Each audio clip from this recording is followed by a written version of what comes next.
ఈ జూలై మాసంలో కన్యా రాశి వారికి ఏ విధంగా ఉండబోతుంది? సో లాస్ట్ మంత్ చూసుకుంటే చాలా కష్టాలు ఎదురయ్యాయి మాకు, చాలా చిక్కుల్లో ఉన్నామేమో అంటున్నారు. అట్లీస్ట్ ఈ జూలై మాసం అయినా మాకు కొంచెం బాగుంటుందా లేదా ఒకసారి అడగండి అంటున్నారు చాలా మంది. అవునండి, మంచి విషయం అడిగారు. అయితే మనం చెప్పుకుంటున్నటువంటి ఈ ఆషాఢ మాసం జూలై నెలలో ఈ యొక్క కన్యా రాశి వారికి మిశ్రమ ఫలితాలు అంటే కొన్ని పనులు నెరవేరుతాయి, కొన్ని పనులు మధ్యలోనే ఆగిపోతాయి. అంటే 50-50 ఛాన్సెస్ వాళ్ళకి.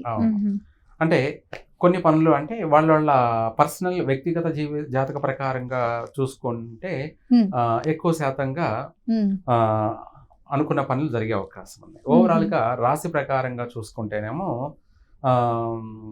మధ్యలోనే అంటే మనము తలపెట్టిన పని మధ్యలోనే ఆగిపోయే అవకాశాలు ఉన్నాయన్నమాట. అందుకనేసి మనము ఏదైనా సరే చెయ్యాలా చేయకూడదా అనేది, అంటే ఇల్లు కట్టుకునే కార్యక్రమాలు లేదంటే కొత్తగా బిజినెస్ పెట్టుకునే వాళ్ళు, సో ఇలాంటివి స్టార్ట్ చేస్తే మధ్యలోనే ఆగిపోతాయి అవకాశం ఉంది. మీరు అన్నట్టుగా కోర్టు సమస్యలతో కూడా చాలా మంది బాధపడుతున్నారు. సో అలాంటివి కూడా ఇంకా కొనసాగే ఛాన్సెస్ ఉంటాయి, ఎక్కువగానే ఉన్నాయి. అవి పోను ఇంకా కొత్త సమస్యలు వచ్చే అవకాశం కూడా కనపడుతుంది. అమ్మో, ఉన్న సమస్యలే తట్టుకోలేకపోతున్నాడు, కొత్త సమస్యలు వచ్చే అవకాశం ఉంది. అందరికీ కాదులేండి, కొంతమందికి దాన్ని చేసుకున్న వారికి చేసుకున్నంత మహాదేవ అన్నట్టుగా దాన్ని బట్టి ఉంటుంది. అంటే ఆల్రెడీ స్టార్ట్ చేసి ఇట్లా ఆగిపోయిన వాళ్ళకి ఇలాంటివి వర్తిస్తాయి. రెండోది, ఏదైనా సరే చిన్న వ్యాపారమైనా పెద్ద వ్యాపారమైనా ఈ నెలలో చేయకపోవడం మంచిది. వచ్చే నెల పర్వాలేదు, వచ్చే నెల చేసుకోవచ్చు. ఈ మాసంలో పనికిరాదు. తర్వాత పెళ్లి చూపులు లాంటివి ప్రయత్నాలు చేయకపోవడం మంచిది.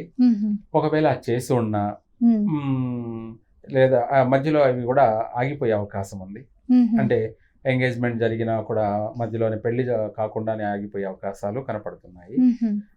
కొన్ని మనస్పర్ధలు ఏర్పడే అవకాశము ఉంది. అంతేకాకుండా కొత్త పరిచయాలను నమ్మవద్దు, మోసపోయే అవకాశం ఉంది, వాళ్ళ వల్ల నష్టపోయే అవకాశం ఉంది. ఏదైనా వ్యాపార పరంగా పార్ట్నర్షిప్ పనికిరాదు, కలిసి రాదు. మరి విద్యార్థులు గురుగారు, విద్యార్థులకు వచ్చేసి కష్టే బలి. ఎంత కష్టపడి ఎగ్జామ్స్ చదువుకొని రాస్తే అంత మంచి మార్కులు ఫలితం ఉంటుంది, లేదంటే ఫెయిల్ అంటారు. అంతే, వాస్తవమే. మరి రైతులు గురుగారు, రైతుల విషయానికి వచ్చేటప్పటికి కూడాను పాపం వీళ్ళకు కూడా వాళ్ళ కష్టానికి కాను ఫలితం దక్కే అవకాశం కనపడడం లేదు. అంటే కష్టే పలి అన్నా బాగుండేది, పడితే వర్షాలు పడుతున్నాయి లేదంటే ఎండ ఎక్కువ కాస్తుంది. సో ఇలాంటి ప్రాబ్లమ్స్ రైతులకు కూడా నష్టాలు అధికంగా సంభవించే అవకాశం ఉంది. అందుకనేసి ఈ రాశి వాళ్ళు వీలైనంత వరకు ప్రతి విషయాల్లో కూడా జాగ్రత్తగా నడుచుకోవడం మంచిది. ఆచితూచి ఆలోచించి అడుగు వేయడం మంచిది. ఏదైనా ఒక పని చేసేటప్పుడు అనుభవజ్ఞులైనటువంటి వాళ్ళని అడిగి తెలుసుకొని ఈ వ్యాపారం చేయొచ్చా చేయకూడదా, చేస్తే ఏమిటి అనేది తెలుసుకొని దాన్ని మనం ప్రారంభం చేసుకోవడం మంచిది. ఏది ఏమైనా కూడా అడిగినా అడగకపోయినా ఇంపార్టెంట్ పనులు ఈ మాసంలో చేయకపోవడమే చాలా మంచిది. సినీ వర్గాలు వాళ్ళకి కూడాను నష్టాలే కలిగే అవకాశం ఉంది. కాబట్టి ఏదన్నా ఉన్నా కూడా ఈ మాసం కాకుండా తర్వాత ఏదైనా ప్రయత్నం చేసుకోవడం మంచిది. అలాగే విదేశాలకు వెళ్ళాలనుకున్న వాళ్ళు కూడా పోస్ట్ పోన్ చేసుకోవడం మంచిది. ఈ మాసంలో వెళ్ళకపోవడం మంచిది.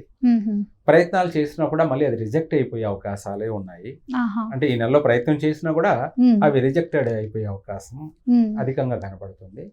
అందుకనేసి ప్రశాంతంగా ఆది నిదానం అన్నట్టుగా కొంచెం ఓర్పుతోటి నిదానంగా అయినా ప్రయత్నం చేయండి, తొందరపడాల్సిన అవసరం లేదు.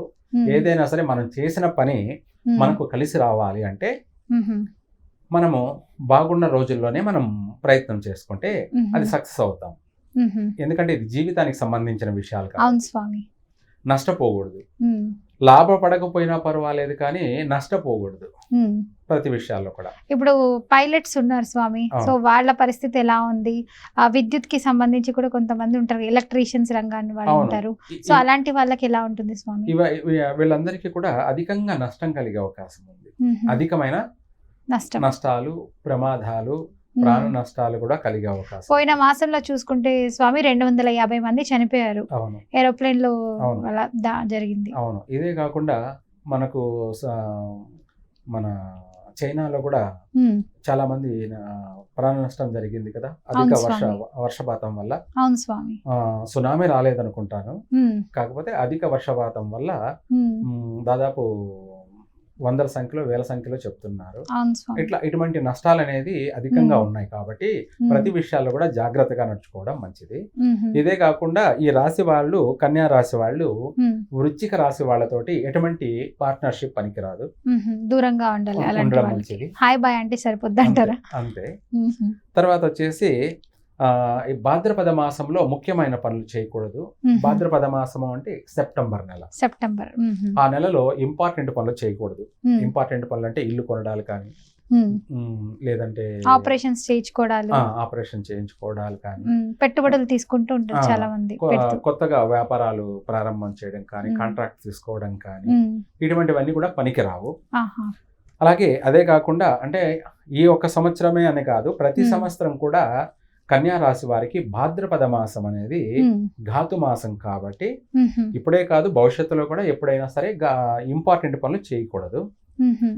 మరి ఈ రాశి వారు కొంచెం హ్యాపీగా ఉండాలి, సో ఇలాంటి చికాకులు సమస్యలు ఏం లేకుండా ఇంటి పరంగా భార్యాభర్తలు కూడా పెళ్ళైన వాళ్ళు జంటలు బాగుండాలన్నా, విద్యార్థులు, సినీ రంగాలు, సో వీళ్ళందరూ హ్యాపీగా ఉండాలి, ఎలాంటి ప్రమాదాలు లేకుండా సాఫీగా జాగాలి జీవితం అన్న వాళ్ళకి సో ఎలాంటి పరిహారాలు చేసుకుంటే మంచిదంటారు? చాలా మంచి విషయం అడిగారు. ఈ యొక్క కన్యా రాశి వాళ్ళు వచ్చేసి వీలైనంత వరకు మ్మ్. గణపతికి పెసర్లు బెల్లము కలిపి మ్మ్. ఉండలు చేసి, మ్మ్. అదే మనం ఉండ్రాలు అంటారు కదా, ఉండ్రాలు. మ్మ్. అలా ఉండలు చేసి అంటే ఇంపార్టెంట్గా చెప్పాలి అంటే ఈ బెల్లము, నెయ్యి, మ్మ్. పెసలు వాటిని రుబ్బి ఉండలు చేసి పూర్ణం లాగా చేసి మ్మ్. ఆ ఉండ్రాళ్ళని డైరెక్ట్ అవి పూర్ణ ఉండ్రాళ్ళతోటి మ్మ్. మనము మన కోరికను బట్టి అంటే మనం వ్యాపారం చేస్తున్నాం అనుకోండి, మ్మ్. ఒక పెద్ద వ్యాపారం చేయబోతున్నాం అవును అనుకోండి, స్వామి. అటువంటి వ్యాపారం చేసే వాళ్ళు ఏంటంటే 9 ఉండ్రాళ్ళు చేసి పెట్టాలి, మ్మ్. 9 చేయాలి. 9 చేయాలి. మ్మ్. ఎందుకంటే వాళ్ళ వ్యాపారం అధికంగా లాభార్జన పొందడానికి, మ్మ్. అధిక ధనార్జన పొందడానికి, మ్మ్. ఆ వ్యాపారంలో కూడా ఎటువంటి ఆటంకాలు, నష్టాలు లేకుండా మ్మ్. వాళ్ళు స్థిరపడడానికి మ్మ్. బాగా ఉపయోగపడుతుంది. మ్మ్. అయితే విద్యార్థులు చదువుకునేటువంటి పిల్లలు అనుకోండి, వీళ్ళైతే 3 ఉండ్రాళ్ళు చేసి పెడితే మ్మ్. చక్కగా వీళ్ళకు సరిపోతుంది. ఆహా. మంచి విద్య మ్మ్. చక్కగా స్థిరపడతారు. అలాగే ఉద్యోగం చేసుకునే వాళ్ళు ఉద్యోగం చేస్తూ ఉన్నారు కదా, అవును స్వామి. లేదంటే వ్యాపారం చేస్తూ ఉంటారు కదా, మ్మ్. అటువంటి వాళ్ళు ఏంటంటే వ్యాపారం కాదు కానీ ఉద్యోగస్తులు, మ్మ్. వీళ్ళకు ఒక 5 ఉండ్రాళ్ళు చేసి పెట్టారనుకోండి, మ్మ్. వాళ్ళు ఆ విద్యలో వాళ్ళు చేసే ఉద్యోగంలో మ్మ్. ప్రమోషన్ పొందే అవకాశం ఉంది. మ్మ్. రెండోది లేదంటే ఆ ఉద్యోగంలో 10 మందితో వాళ్లకు సఖ్యత ఏర్పడే అవకాశం ఉంది. అందరితో మంచి పొగడ్తలు, సన్మానాలు, మ్మ్. ఇటువంటి సత్కారాలు, మ్మ్. అంటే మనిషికి ఆనందాన్ని మంచి కలగజేసే- పేరు ప్రఖ్యాతలుగా ఉంటారు ఉంటారు. ఇలాంటివన్నీ చేసుకుంటే. చేస్తే బాగుంటుంది. చాలా చక్కగా చెప్పారు గురుగారు, ధన్యవాదాలు. సర్వే జన సుఖినో